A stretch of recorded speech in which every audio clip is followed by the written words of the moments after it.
Сайн байцгаана уу? Энэ удаагийн бичлэгээр маршмеллоу гэртээ хэрхийг талаар хуваалцах болно.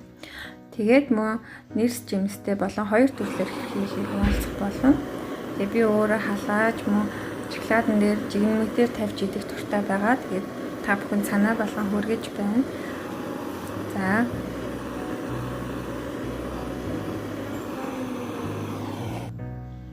Маршмеллоу хийхдээ хамгийн эхлээд өөрөө сонгосон желатина дэвтэж бэлдэх хэрэгтэй. Мөн ванили ог хийж болно, ванили сахар хийж болно. Тэгээд хүснээ амт нэмэх зорилгоор хэрэглээрэй. За, желатина дэвтэж байх хугацаанд одоо маршмеллоу өсгөх, хөвсөлгөх орцуудаа гал дээр дунд цэцгэргийн гал дээр халааж өгөх хэрэгтэй.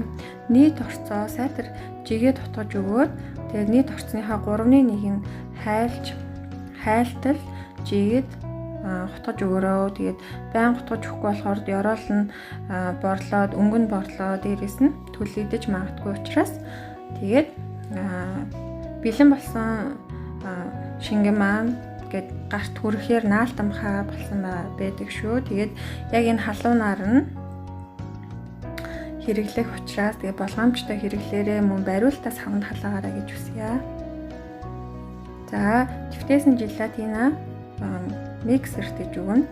Миксертэд бага зэрэг хөвсөж ирэх үед нь түрүүний халуун нутаг сиропо тэгээ багаар нуурсгаж хийж өгөөрөө. Тэгээд халуун учраас болгоомжтой байгаараа гэж хүсье.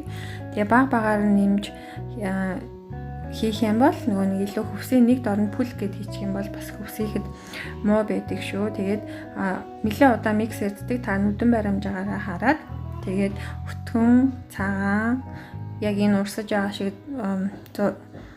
болоод ирэх үед нь тэгээд зогсоож болно. Тэгээд хүссэн саваас сонгоод маасол эсвэл оромплын тосоор тослоо, дээрээс нь нутаг сахараар цацаж өгөөрөө. Энэ нь маршмеллоу бихцсний дараа буцаж хэвнээсээ салгахад амархан байдаг шүү. За, тэгээд хөргөчний хөргөөр хэсэгт нь 2-4 цаг орчим байлгаад маршмеллоу маань бихцсэн байх болно. Тэгээд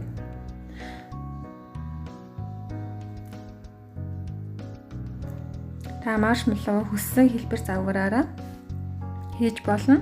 Кремний хушуунд хийгээд бөөрө эсвэл кремлэг загвартай ч гэсэн хийж болдог шүү. За, тэг хүснээрээ хэвлээрээ.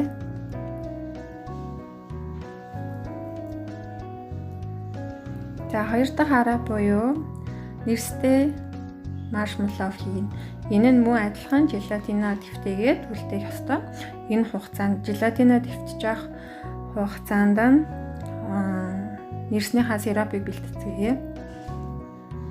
Энэ болохоор нэрсний чанмал байгаа. Тэгээд үлдэр хийж болно. Би энэ гэрийн нөхцөлд өөрөө ирсэн нэрсмийн чанмал байгаа. Тэгээд ойролцоогоор өнгийн та хэр зэрэг гүн хийхээсээ шалтгаалаад 1-2 халбаг усан дээрээ нэмээд тэгээд шингэн нэрсний жуус болонгууд нь одоо хорцоодаа жигэд нэмж өгвөл болоо гэсэн.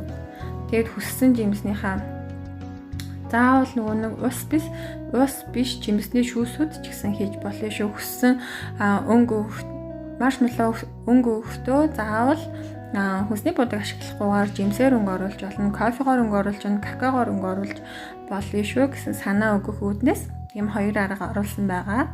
Тэгээд яг урдын адил мөн адил дэвтээсэн желатина бага зэрэг хөвсөлгөж миксертэж байх үедээ дээрэс нь түрүүний сиропо, халуун сиропо багаар гойжуулж хийгээд мөн тасралтгүй миксердэж өгөх байгаа. Ойролцоогоор нэг 5-10 минут хэр зэрэг хэмжээнээс шалтгаалаад миксерддэг байгаа шүү. Тэгээд өөрөө мөн нүдэн баримжаагаараа та бүхэн хэр зэрэг хөвсөлттэй болгосныг, хэр зэрэг өтгөн болсныг харж агаад тэгээд дуусгаад бэлэн болно.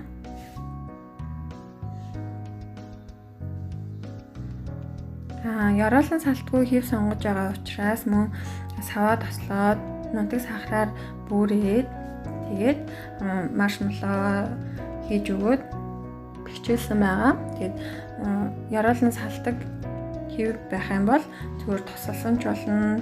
Тэгээд ирмэг хэсгийн силиконы юм хутгуураар хүндэрүүлж өгч агаад салгаарай гэж хүсье. Тэгээд муу маршмеллоуийг жигнэмэг дээр тавьж идвэл маш гоё амттай байдаг. Тэгээд би гэртээсэн жигнэмэг дээрээ түрүүнийхээ хийсэн нэрсний чанамлыг түрхэж байгаа. Дээрээс нь маршмеллоу тавиад хүснээрээ зүсээд тэгээд маш гоё десерт болох болно. Тэгээд хүмүүс ирэхэд хүүхдүүдэд мөн өгөхөд маш гоё байдаг. Тэгээд та нар мөн сахарын хэмжээг өөрийнхөө амтлагаанд нь тааруулаад их бага мөн хийж болно шүү гэж хүсье.